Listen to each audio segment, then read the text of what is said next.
Good day, ladies and gentlemen of YouTube, and welcome back to Team Fortress 2. Today, going to be playing as the medic using the Crusader's Crossbow, the Quick Fix, and the Conscientious Objector. And welcome back to another edition of the Underused Weapons series, which has been on extreme delay for quite some time, but we are back now, rocking it with the Quick Fix, going to be the subject of this video, which is a medigun for the Scout. It grants a passive health regeneration effect, just like the medic, and if you couldn't get that this was a joke by now, then you're a really depressing person. Anyways, the Quick Fix, it's evidently enough, a medigun for the medic. It increases... The overcharge increases healing by 300% and grants immunity to movement impairing effects such as a pyro's air blast or a scout's force in nature.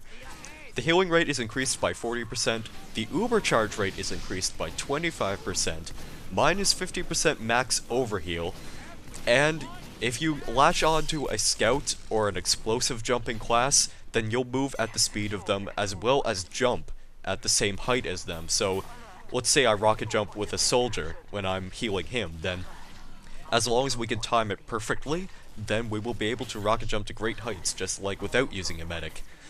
I love this medigun. This is probably my favorite medigun whenever I choose to ever play medic. And the reasons for that are, 1, the faster healing rate. This thing is a godsend for keeping your teammates alive. I absolutely love playing medic just to keep my teammates alive, and this is of course why I'll always use the Quick Fix. The Ubers, they're practically disposable for just about any situation. It feels a lot less wasteful to use it on yourself in really bad situations compared to the regular medigun and the Kritzkrieg. And whenever you heal a scout or an explosive jumper, it can be really good for either reaching the front lines in a hurry, which is pretty good for King of the Hill maps and Control Point maps.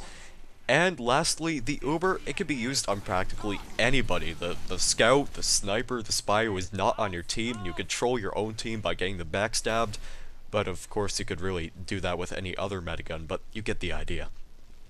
So why is this thing so underrated? Well, the problems arise with the fact that the Uber itself is not exactly very good for any situation. I mean, compared to like the Kritzkrieg and the regular medigun, their Ubers are really a lot meant more for pushes, and while this Quick Fix is really good for team pushes, you're not really going to have that much luck against multiple sentry nests or large groups of people for quick elimination.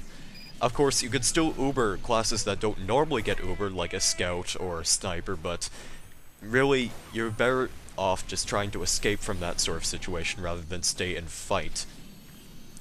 And I guess when it comes to the fact that this Uber is pretty much ultimately inferior to other Ubers, save for the Vaccinator, which is a lot more situational, I can't really guarantee that you'll have much luck trying to stay alive with the Uber, because sure, you do get quite an increase in healing rate when activating it, but the point still stands, you are not invulnerable. You're going to die eventually.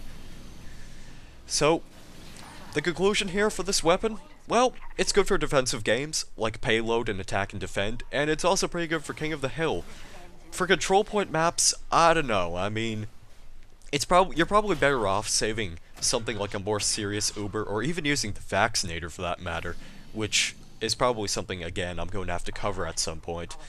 And, of course, this thing excels at keeping multiple teammates alive. I cannot stress this enough. This is pretty much the only reason why I'd ever play medic, it's just to use the Quick Fix. And that's pretty much going to wrap up the subject of this video. I guess I could quickly talk about an update that Valve has recently talked about. If you've been living under a rock for the past couple of days, or more specifically the last 2 days, which is understandable, then Valve has stated that they're actually coming out with a new update relatively soon, which isn't really, I don't think it's relevant to the end of the line update that's been hyped for a while now, but they're going to be doing things like adding a new moon-based theme, and they haven't specified what kind of game mode they're going to be using for that, and they're also adding new taunts, and to top it all off, they're also opening the Steam Workshop up for custom-made taunts, and that's pretty interesting. I'm looking forward to seeing that. And that just about wraps up the video now, so thank you guys very much for watching, have a great day or evening, and I guess I will see you in the next video. Goodbye.